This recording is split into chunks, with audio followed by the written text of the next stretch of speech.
mboka na biso, les actualités politiques ya mboka na biso. Lelo toye po ete to partager info na Forge Télévision. Nazali kosenga na bandeko bokote ebele, bo s'abonner, bo liker, bo partager ba émission oyo tozali ko partager na bino comme information, bo partager à live na biso, bato ebele bakota po ete bayeba qu'est-ce que se passe dans notre pays RDC. Voilà que je souhaite bonne année, bonne fête 2026 à tout le monde. Et je salue tous les serviteurs de Dieu qui prient pour la République démocratique du Congo. En tout cas, nazali kopesa bino longonya ebele parce que degré ya ba problème tozana ngo na kati ya mboka oyo soki ezalaka nzambe te. En tout cas, tolingai kokoma na situation ya mabe na kati ya mboka. Mais si que aujourd'hui nous les Congolais nous sommes protégés, pe situation ezali ko demeurer na ndenge boyebi grâce à Dieu. Parce que boyebi que la communauté internationale bangonde baza ba formateur ya makambo oyo. Mais à grâce ya Nzambe, grâce ya ba serviteur de Dieu, bao bazolela na maboko ya Nzambe, bazo ko transmettre kolela ya Congo na maboko ya tata, nde yango lelo tozali komona quand même un peu de sérieux na makambo tozanango. Voilà, likez, abonnez, partagez cette émission parce que tokoti na actualité politique ya mboka na biso. Qu'est-ce qui se passe en République démocratique du Congo aujourd'hui?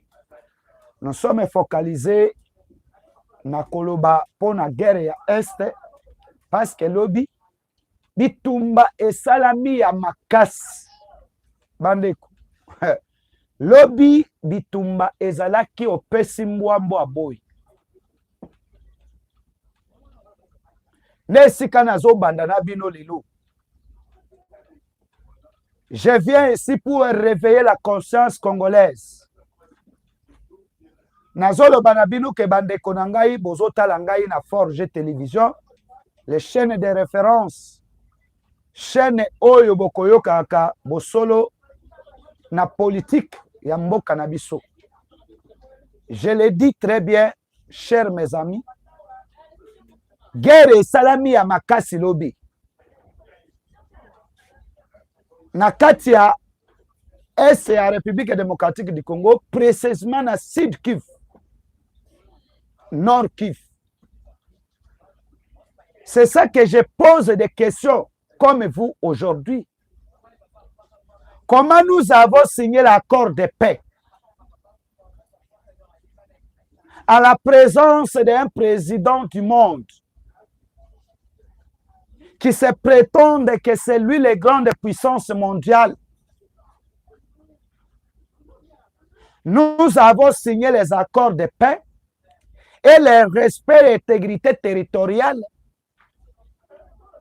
Mais comment que la guerre est en train de dérouler de telle manière? Je le dis, chers mes amis, la guerre était sérieuse, donc lobby guerre ezalaki. Toki kolobate ko ba M23 nde bakufi obie ba armée rwandais nde bakufi ya biso bakufi te. Non. Tous les deux cas. Je le dis, tous les deux cas.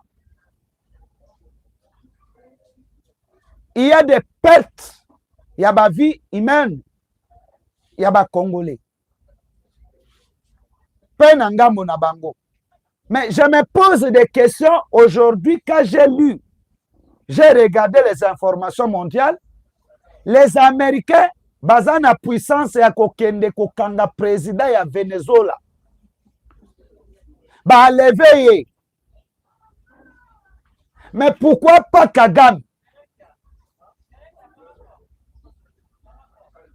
Pourquoi pas Kagame? C'est ça un problème. Les Américains se prétendent comme grande puissance mondiale. Les Américains prétendent comme grande puissance mondiale aller enlever un président vénézuélien et l'amener aux États-Unis d'Amérique. Mais Paul Kagame, l'accord de paix signé entre Rwanda et la République démocratique du Congo, mais maintenant Paul Kagame est en train de défier les Américains. Est-ce que l'on connaît les anakat? C'est ça et l'on connaît pour être développé. Les Congolais, vous allez bien aller parce que les autres Congolais polélé. Il faut nous dire la vérité. Qui est Kagame dans ce pays? Kagame se représente quoi et qui dans ce monde? Parce qu'aujourd'hui, Toyoki Keno, les États-Unis d'Amérique, c'est lui les grandes puissances mondiales. Et nous avons signé les accords avec les États-Unis d'Amérique. Nous avons signé les accords avec les Rwandais. Accord de paix et respect, il y a intégrité territoriale. Tout le monde doit respecter leurs frontières. Mais comment Kagame est en train de défier les Américains? Comment Kagame est en train de faire ce qu'il veut? Et le président congolais, Félix Antoine Tshisekedi Tshilombo, Kagame envoya les troupes militaires rwandais au sol les Congolais de massacrer les Congolais à chaque temps. Le Paul Kagame, parce que biso ba Congolais, tokotaka na Rwanda te pote tosa la guerre. Mais qu'est-ce que Kagame est en train de chercher à la République démocratique du Congo? Peuple congolais et Fotoyeba. Parce que lobby, ndenge nazolo banabino, tous les deux côtés, oyo bitumbe salamaki, bato bakufe ebele. Bato bakufe ebele. Eza na ngambo na biso FARDC, eza na ngambo ya ba Rwandais. Mais comment que au Rwanda est en train de violer l'intégrité territoriale de la République démocratique du Congo? Les lots aux États-Unis, entre Venezuela et États-Unis, les Donald Trump a envoyé plus ou moins 1600 commandos américains pour aller enlever un chef d'État vénézuélien, l'amener aux États-Unis d'Amérique. Mais maintenant, l'Amérique est capable d'enlever Paul Kagame. Parce que c'est Paul Kagame qui est en train de tuer les Congolais. C'est ça que je le dis très bien. Bandeko boyebi ke nanu na kote na fond ya bitumba ya STT. Nanu na kote na fond ya bitumba ya STT. Mais je le dis très bien, chers mes amis. Boyoka eloko ezali kosalemi. Parce que tango na kokota na fond nde bokoyebi. Nous avons vous dire ici na kati ya Forge Télévision tolobaki na bino botala mascarade oyo esalami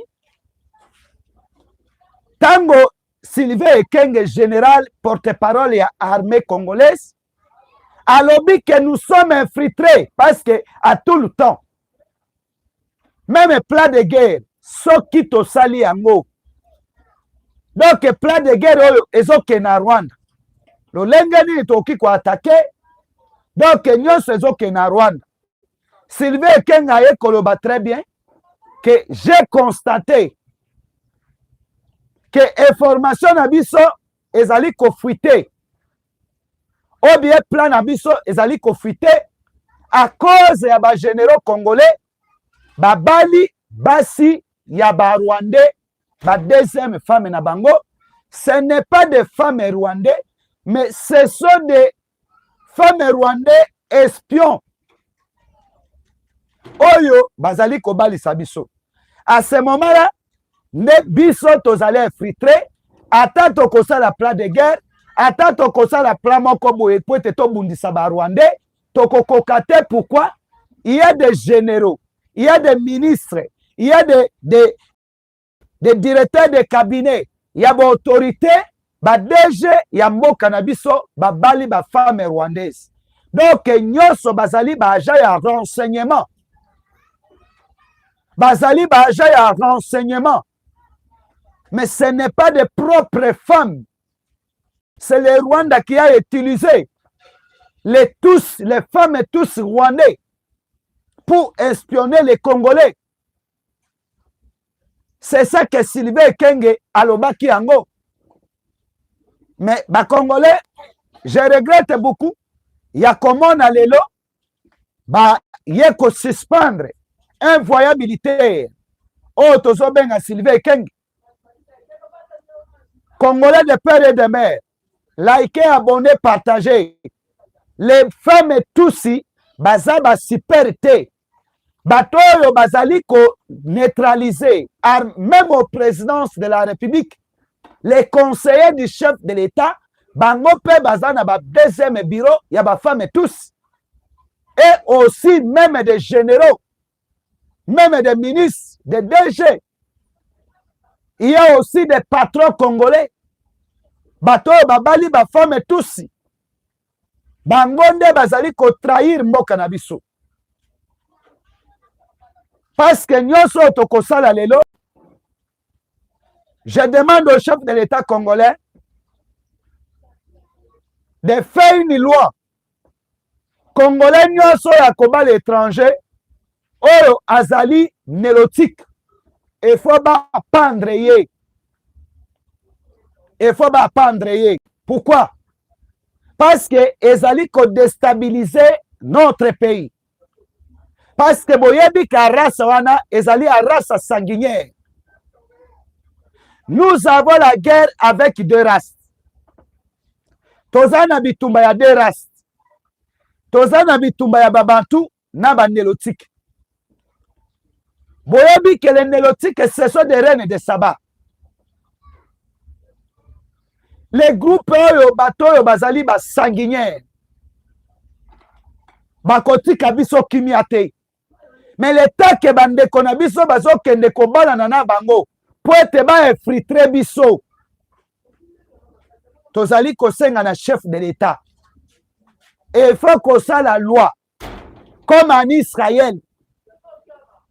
La loi était établie en Israël que motomoko te koki kobala mwasi mopaya te na mboka na biso. Parce que vous savez que chaque fois Israël babandai kobala basi abapaya, malheur bandai kokome l'Israël. Boyebi histoire ya Akab na Jezabel. Boyebi histoire ya Samson na Delila. Boyebi yango très bien. J'espère que batoro bozotala ngai pe bozolanda ngai na Forge Télévision, des milliers de personnes. J'espère que ndenge bozali awa bozali koyeba nyonso ezali kosalema. Eza eloko moko te oyo tokoki koluka na mboka na biso awa po ete boyeba eloko nini ezoleka. Nous sommes infiltrés na haut niveau. Boyebi pourquoi? Au Congo, na ba institution nyonso, nanu na koti na foya ya guerre ya lobité. Bo like, bo abonné, bo partager émission, bo partager ba lien, bo tia ba j'aime pour na ko sécuriser émission na biso alelo. Je le dis que tango na kokota na fond, je vais vous détailler combien ya ba soda congolais ba kufilobi et combien ya ba soda rwandais o ba kufilobi. Mais comment que Rwanda bazali koya kwa renforcer pour te babunda na Congo. C'est ça que Kagame alobaka bien. alobi je vais commencer la guerre à Kinshasa. Kagame aloba bien, mais président Tshisekedi ozozwa makambo nyonso à la légère. Mokonzi ya mboka, chef de l'État. Je l'ai dit que c'est la loi. C'est la loi oyo. Oyo mwasi nyonso. Oyo mobali nyonso akobala mwasi rwandaise. Ou bien ba rwandais, tout ça nano un recensement. Il y a femmes rwandais habitées au Congo. Il faut les refouler tout. Bakende pa na bango. Parce que ce n'est pas des femmes rwandaises normales. Bazali ba agent ya renseignement ya Paul Kagame pour infiltrer la République démocratique du Congo. C'est ça, chef de l'État. Yango na lobaki na mokonzi ya mboka, chef de l'État congolais. Dieu t'a confié la mission pour sauver la République démocratique du Congo. Je répète, je te dis la vérité. Ceux qui ont dérapé, Kanga Malobananga, ceux qui ont dérapé, Nzamba Kotika yo. Ceux qui ont dérapé, Nzambe Akotika yo. Oyebi histoire ya Bible. Oyebi histoire ya Saoul. Chef de l'État. Je vais vous réveiller la conscience. Et si dit l'Éternel, je te dis vrai. Nazali ko réveiller conscience na yo pour être au sein de répétence. Je te dis la vraie. Mokonzi ya mboka Félix Antoine Tshisekedi Tshilombo. Nazoloba na yo ke Nzambe apesa yo mission pour na ko sauver la République démocratique du Congo. Nzambe atinda yo pour libérer donc libérer l'étendue territoriale ya mboka na biso. Ceux qui ont salaire, oh lobaka que non, nous n'avons pas avec des problèmes avec le peuple rwandais. Je te dis qu'il faut retirer votre parole. Nous avons des problèmes avec le peuple rwandais. Nous avons des problèmes très sérieux avec le peuple rwandais. Parce que quand aujourd'hui, les femmes rwandaises, ce n'est pas Paul Kagame. Ce n'est pas Paul Kagame. Mais les femmes rwandaises, ce sont des gens. Baza baja ya renseignement. Il y a Paul Kagame. C'est-à-dire, Bango Bazali, peuple rwandais. Mais au travail, au service, il y a Rwanda. Chef de l'État. Bazali, peuple rwandais, travaille au service, il y a Rwanda. Mais ceux qui ont yebisi biso kenan, vous avez des problèmes avec Paul Kagame. Je te dis non. Nous, la République démocratique du Congo, nous avons des problèmes avec les tous rwandais. Nous avons des problèmes avec le peuple rwandais parce que le peuple rwandais qui vient de tuer le peuple congolais. C'est ça que je demande au chef de l'État congolais comme garant de la nation, commandant suprême de l'armée et la police nationale. Magistrat suprême, chef de l'État congolais, je demande à toi, s'il vous plaît, chef de l'État, fais une loi, urgemment. Oyebe rero tozanango, mokonzi ya mboka, tosepelaki awa, ke mokonzi ya mboka lokola kamera akei. Esika oyo batiaka moboko, ya kovote ba loi, ezali Assemblée nationale. Mais chef de l'État congolais, tu as commis une erreur grave. Au lieu longola kamere aux autochtones congolais, au tient l'Assemblée nationale, yo longoli kamere aux poste pe opesi seme qui a kamere. Chef de l'État, quelle erreur que vous avez fait? Et regardez aujourd'hui, c'est Dieu qui m'a envoyé de te dire la vérité, ce n'est pas moi. Chef de l'État congolais, c'est Dieu qui m'a envoyé de vous dire la vérité.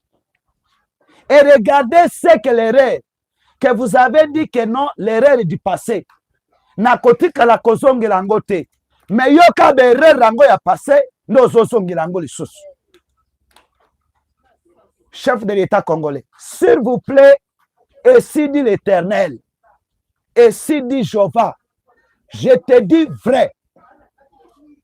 Soko salaire que accomplir mission oyo nzamba tinda yo na kati ya mabele ya Congo.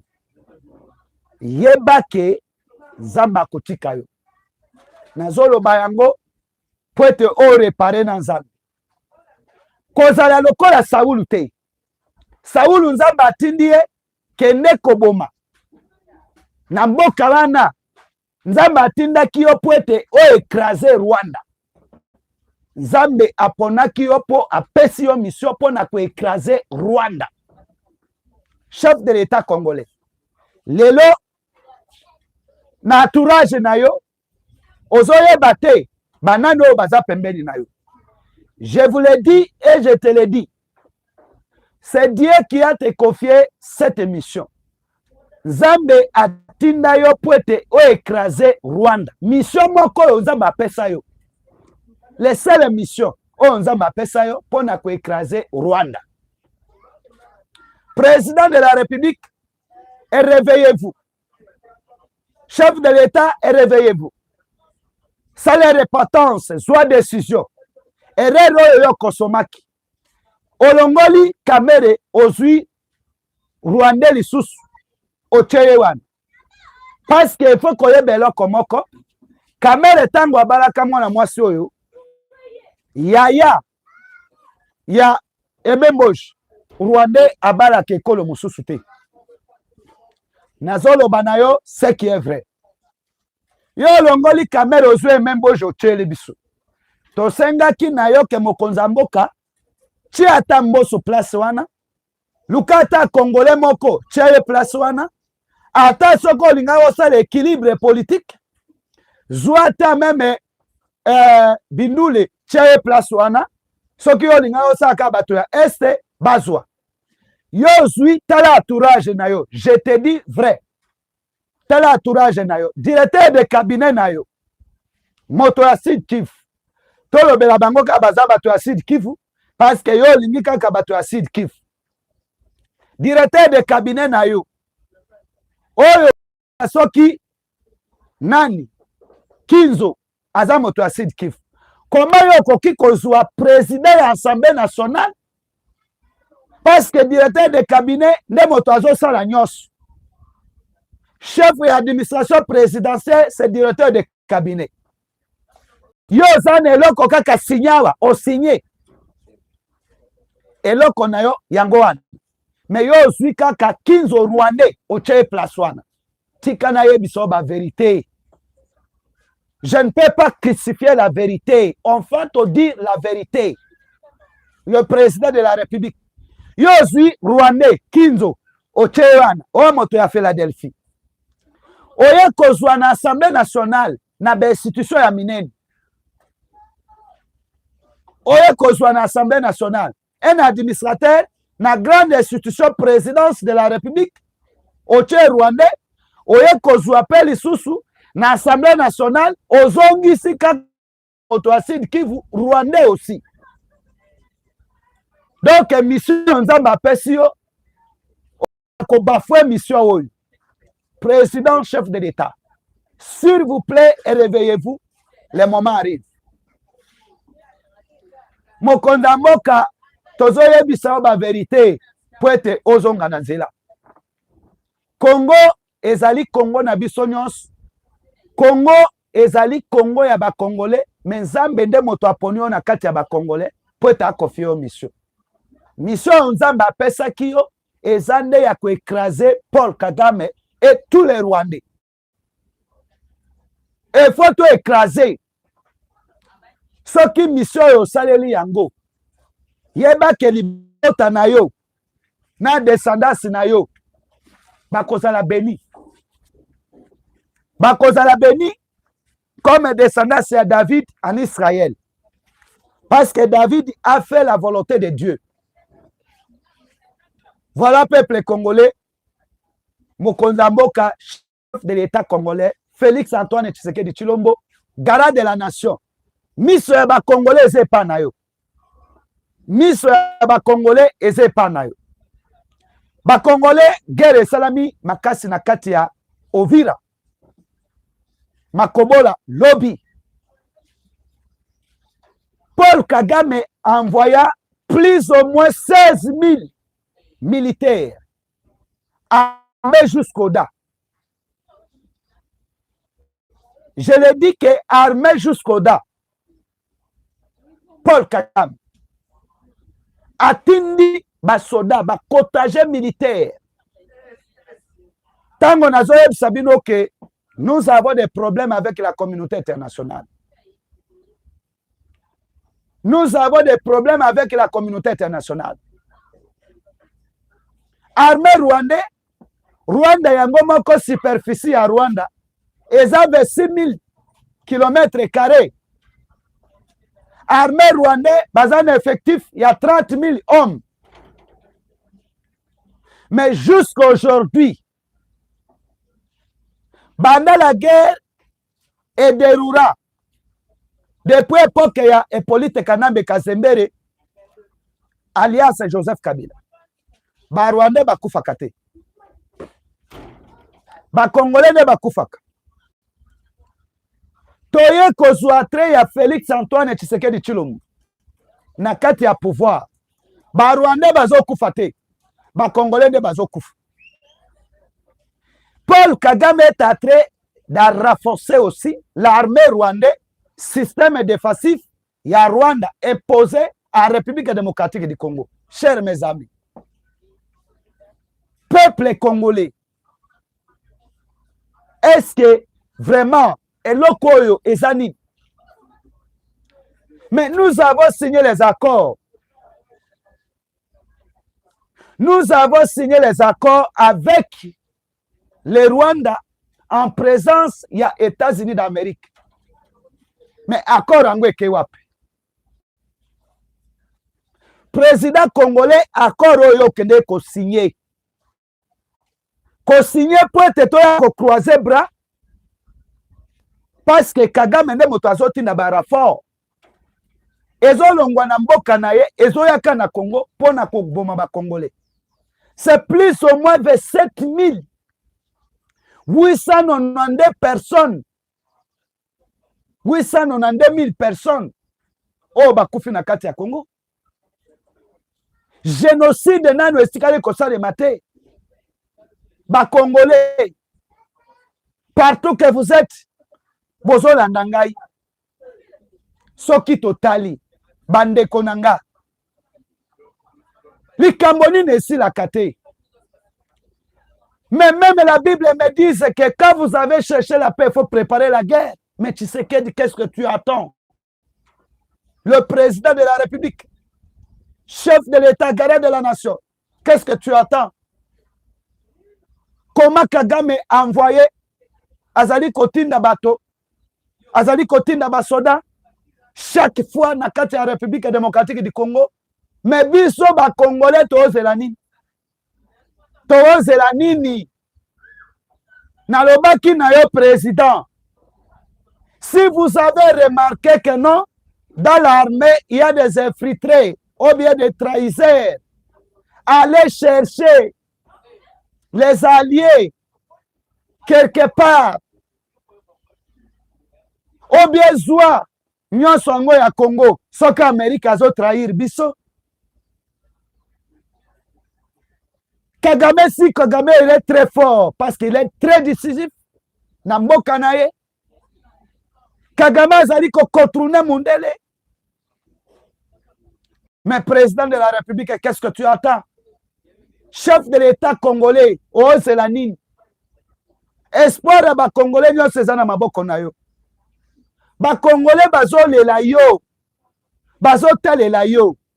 Comment un pays, un petit pays, Totiakaka, parce que j'ai été dit aussi que non, l'armée nélotique, comment que ba Congolais, botala eloko ezokende. En tout cas, s'il vous plaît, botala eloko ezokende. Armée oyo bazo bundisa biso ezali armée nélotique. Composée na 7 pays ou bien 8 pays. Je vais vous citer ici Rwanda, Ouganda, Somalie, aujourd'hui Soudan du Sud et Soudan du Nord, aujourd'hui Érythrée, aujourd'hui Kenya, bato bazo bundisa biso. Mais président, chef de l'État congolais, il faut être très fort. Il faut être très fort pour être au lacet défi.